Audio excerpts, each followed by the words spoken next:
Hello, citizens of YouTube land. Hey, It's your president and your VP, and we're back for the final installment of the Last Man on Earth trilogy. Yeah, the Last Man on Earth trilogy. This time it's I Am Legend, which premiered December 14th, 2007. It reminds me of something. I'll be back. It was produced for a budget of $150 million, and it made an astounding $585.4 million. That's crazy. It currently has a 68% on Rotten Tomatoes. And of course, guys, it is adapted from I this Am book. Legend.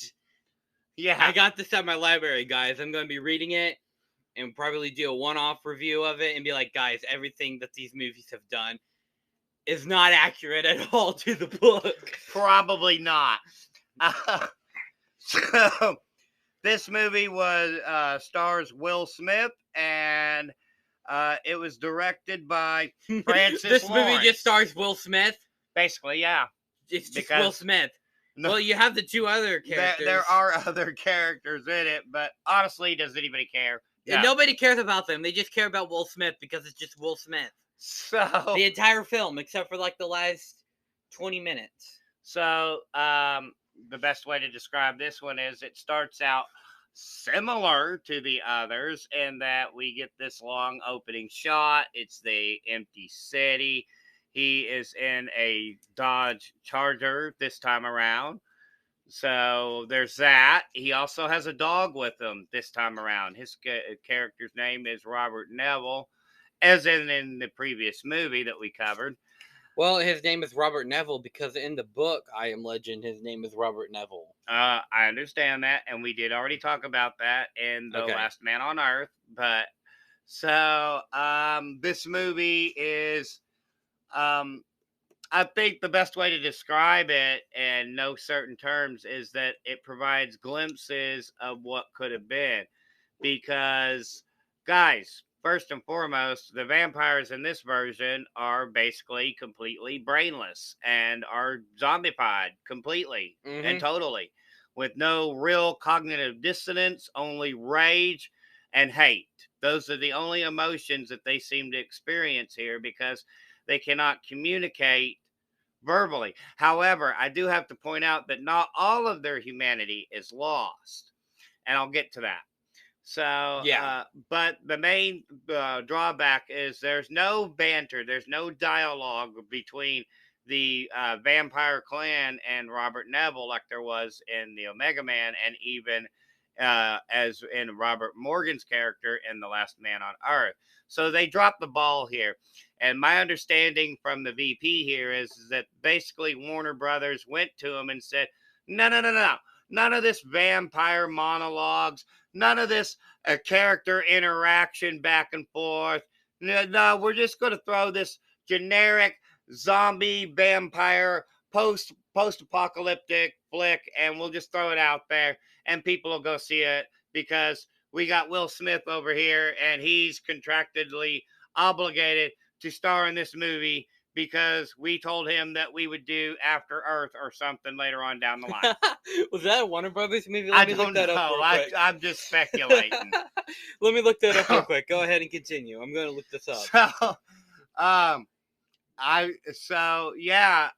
He's gathering supplies. It's you guys have heard us talk about this before. So he's gathering supplies. He's talking to his dog, whose name is Sam. And we are interspersed with brief flashbacks as to what actually happened. And they had even at one point toward the very beginning, they talked about how the virus was supposed to cure cancer. And it did not. Well, I guess it did cure cancer, but you get vampirism instead. So it was actually a Sony movie, After Earth was, not a Warner Brothers movie. Well, maybe Warner Brothers secretly gave Sony the money to do it. I don't know. I'm just speculating, y'all. So, you know how we are. We like to throw the humor in there. Oh, yeah. So, yeah, basically, like, this is happening. Will Smith, he's like watching the news, right? And then he's in the bathtub, sleeping, and he's like hearing noises outside, and he's reminiscing back to the time that the quarantines were all starting, and that they're basically going to do a mandatory quarantine, and they were going to do it for a mandatory quarantine. And get this, they were going to do it for 2 weeks to find something to counteract the virus. Does this sound familiar? To YouTube? To reverse the spread, to stop the spread. Now, we won't say what this reminds us of, but y'all kind of get the drift. Y'all kind of get the joke. And you know what's even better? Later on in the film, they freaking blow up the bridge to Manhattan. They blow up the bridges to Manhattan Island because of the fact that it's basically military quarantine. It's not any ordinary quarantine. It's a military quarantine. Yeah, what's the difference? Because Governor Cuomo, the President of the United States of America, got on the radio and said, "Yep. It's going to be a lockdown for New York here. 2 weeks. Yeah. Guaranteed. 2 weeks. Totally not going to start a vampire apocalypse." Nope. What? Wouldn't happen. Wouldn't happen. I swear. We're going to find something to counteract this. Oh, and by the way, the name of this virus in this film is named the Kippen virus. Kippen virus. That is the stupidest virus. That is the most stupid name for a virus I've ever heard. Think back to like previous pandemics that we've had. And so they're trying to get off the island. Him and his family, and his wife even says to him, "Is it airborne?" And he says, "It may be." Now, where have we heard that one before, y'all? Yeah, and you know what? What's even better is that his wife tests positive at first for it, but then he's like, scan her again, and then they scan her again, and it's just like, boop, it's clear. It was a false negative, or it's a false positive. Sorry, false positive, you say? I think we're having a little too much fun with this whole concept. And then, you know what? There was one lady that was like, "No, please, I'm not infected. Please take me with you." Meanwhile, she's bleeding from the eyes. Sorry. And the little boy was like, "Daddy, why can't we take the kid with us?" And he basically tells him, "Shut up, you, and come on." "Dad, take Sam with you." And then a helicopter crashes into their helicopter. Yep, because a missile blows up. So debris from the bridge blowing up from the Air Force, because the Air Force kind of comes in and says hello, and debris from the bridge hits the military helicopter, and then that military helicopter goes out of control and hits the other helicopter, blowing it up. So he's having altercations with these vampires in the present. Yeah. And he's fighting them off. And these vampires are pretty pathetic, guys. They're just taken down with a couple of bullets. Yeah. It's nothing special. They're CGI vampires, too. So the special effects in this movie are pretty questionable. However, the Vampire Clan has something that's really cool. They have vampire dogs. Oh, yeah. No, that reminds me.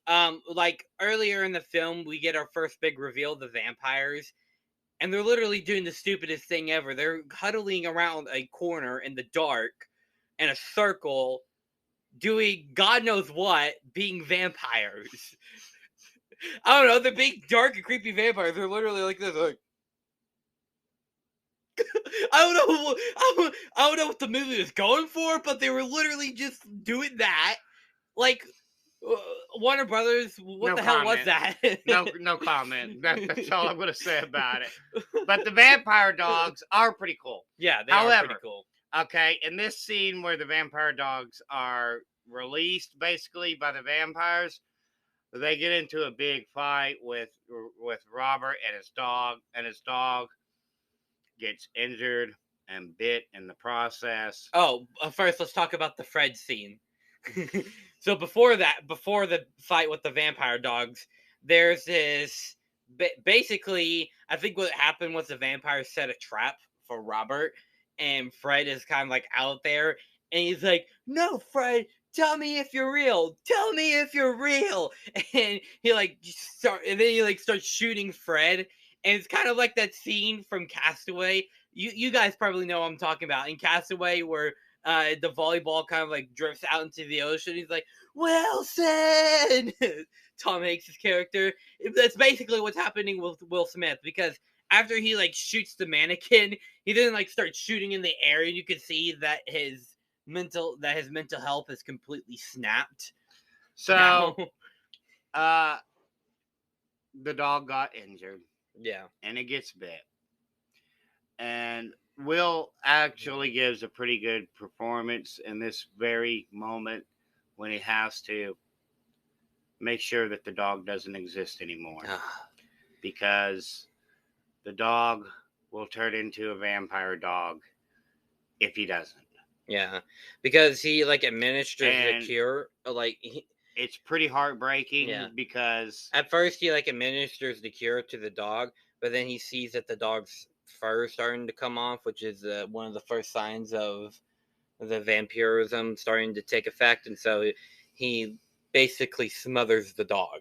So yeah, and the thing of it is that the significance in it all is that Samantha, if you will, she was the same German Shepherd puppy that was handed to him by his child right before the accident. Yeah. So the last remaining piece of his family was that dog, and that dog dying kind of serves as a big emotional impact moment in the film. And then he tries killing himself in the very next scene. Yeah, because he doesn't want to go on no more. And then he meets the lady and her son, and they're going to go to Vermont. But the vampires follow him to their lair, where he is experimented on the vampires numerous times. Because, as it turns out, this Robert Neville is a mad scientist whose obsession with finding the cure to this virus has in fact driven him insane. Mm-hmm. So yeah, and that's kind of the whole thing that they were kind of going about with the original ending. Let's talk about the ending now, shall we? Since we're gotten to that point. Yeah. The ending basically has Robert Neville protecting the woman character and her child, because in each of the movies we have the woman character, so we're going to call her the woman character. We don't really know her name, but there's that. And she's also very religious, because she's like, "Oh, God sent me here for a reason," and all that.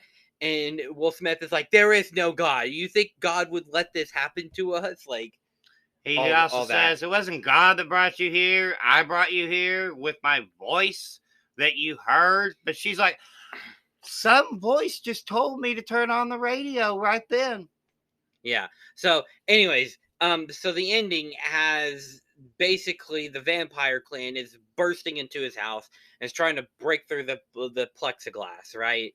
And and remember how I said that there was some of the humanity left in the vampires? Well, as it turns out, he had captured one of the vampires, a female vampire, that just happens to be the wife of the head vampire of the vampire clan. Yeah.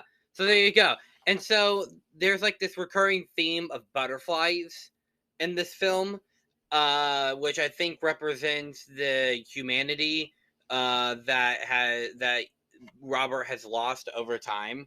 It might also be meant to represent that new life, or that life can begin anew, because a butterfly is a completely different creature than what it comes from, which is the caterpillar. Yeah. So if you can bring the humans, the butterflies, out of the vampires, the caterpillars. Symbolism. Ta-da! And then you see that as the vampires are like thudding, I don't know why it would be cracking like this, but it's cracking in the shape of a butterfly. Yep. And then he sees the woman has a butterfly tattoo on her neck.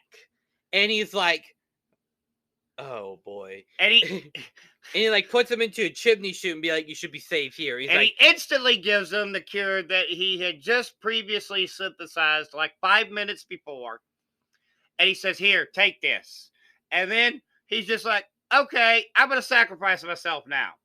and he does. He like sacrifices himself, blows up, and then we get a denouement with the woman character and her child, and said that Robert Neville was this guy, blah blah blah. You know, he found a cure on this day, blah blah blah. You know, and this was his legend. And I'm like, it would have been better if it was Robert Neville narrating this, but okay, whatever. Okay, guys, Will Smith gives a pretty strong performance. It was pretty much required of him to do so since he basically carried this thing by himself for a good majority. You know, he didn't have film. Tommy Lee Jones to help him out on this. But the fact remains that I feel that it wasn't as strong as Charlton's performance or Vincent Price's performance when they basically had to carry their movies by themselves. Yeah. So real quick, before we get into like our ratings and our analysis real quick, let's talk about the original ending the filmmakers wanted to make, and just the fact that they wanted to make a completely different film than the one we got.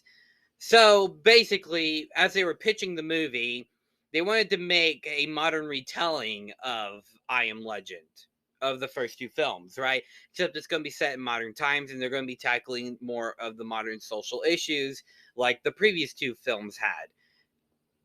But then Warner Brothers kind of said, yeah, no, we're not going to do that. We're going to take out the social issues, except maybe keep some of them in, like the whole quarantine thing. We're also going to turn the vampires not from a talking vampire clan, which you can like bounce off of, like they do in the original two movies, and we're going to make them more like the zombies from 28 Days Later, which they're technically not zombies, but still, we're going to make them like zombies from the Dawn of the Dead remake because that was popular at the time. And also we're going to remove the original ending completely and replace it with this new one. And basically, the original ending was going to kind of like be like the one that they had, and that because he'd still be doing the experiments right on them, like he had been in the version we got.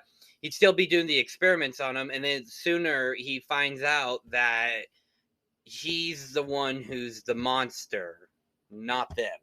Which is what the previous two adaptations had given us, that he realized he was basically the vampire children, because there was also going to be vampire children, by the way, which would have been cool, but the Warner Brothers kind of said no.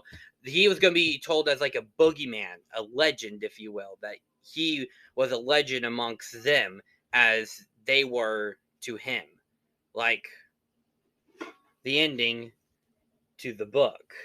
So it felt like they were going for more of a more fateful ending than the previous two versions did. But once again, Warner Brothers and studio stuff kind of had to just say, yeah, no, we're not going to do that. Sorry. So I do need to bring up the fact that there is a copycat of this film. Oh, God. Oh, no, you're not talking about the Asylum film, are you? I am. No! It's called I Am Omega, and I don't believe we will cover that one. Oh, thank God. But we did have to mention that because at this time period, Asylum was really in their heyday, so to speak, before the days of when they just cranked out Sharknado film after Sharknado film, which they don't do anymore because they quit those. But yeah, and these days they just went, oh, so we're getting an I Am Legend, huh? That's based off of the Omega Man, huh? Let's just produce a really quickly produced, very cheaply made movie a month before this movie comes out and call it the original best movie, even though it's not, because it's a mockbuster. But I'm getting off topic. So yeah, guys, like I said before, it's very strongly driven by Will Smith, but I just feel like he failed to a certain degree to really capture the same type of loneliness. He did. I feel that he was more sympathetic in the way that he lost his family than perhaps in the Omega Man, but maybe not the Last Man on Earth, because we all remember what Robert Morgan had to do with his wife. So there was that. And he also saw his child burn. Remember that. And the CGI, the vampire dogs were cool, but it was kind of shady looking because the CGI isn't up to par here. Again, the vampires, they're CGI'd into the scene, and they're literally like having a freaking panic attack. They're like, yeah. in the corner.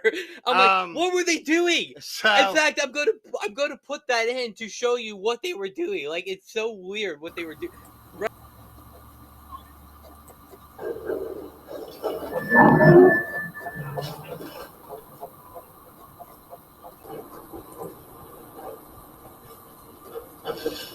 Put that in to show you what the heck they were doing at this moment, because it's literally the freakiest thing I've ever seen, because the CGI is so bad. And like, Warner Brothers, what was your decision on that? Final rating, I give it 3.5 out of 5. What say you? Also a 3.5 out of 5.